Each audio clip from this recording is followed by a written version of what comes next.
Hello friends, అందరికీ నమస్కారం. Telugu life story వింటున్న ప్రతి ఒక్కరికి థ్యాంక్ యూ సో మచ్. అలాగే విశ్వానికి కృతజ్ఞతలు. మంత్రము, తంత్రము, యంత్రము అసలు ఏమిటివి? ఎప్పుడైనా ఆలోచించారా? మంత్రం జపించాలి, యంత్రము రచించాలి, తంత్రము క్రియ చేయాలి. అప్పుడే మీరు అనుకున్నది సాధించే అవకాశం ఉంది. ఉన్నతంగా ఎదగడానికి మీరు కావాల్సిన దానిని మనము చేయాలి. దాని కొరకు ప్లాన్ గీయాలి. దాని కొరకే పని చేయాలి.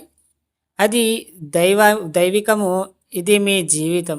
అంతే తేడా. ఒక దేవత ప్రతిష్టకు ముందు సంకల్పం బలము ఎంత ఎక్కువగా ఉంటే అంత తొందరగా పనులు జరుగుతాయి.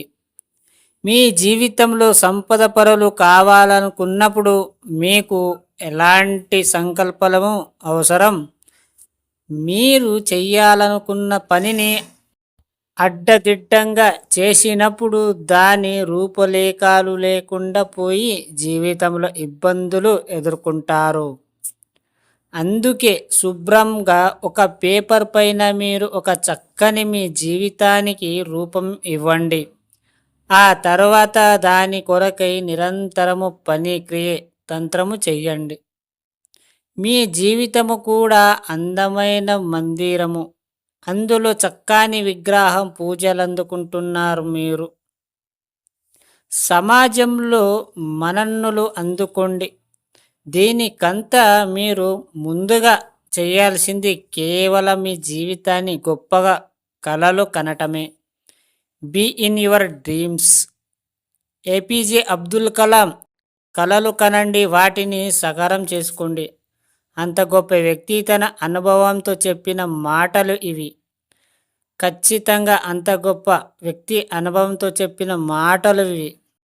దాన్ని లక్ష్యంగా కాకుండా కోరికగా పెట్టుకోండి. అప్పుడే సాధ్యమవుతుంది.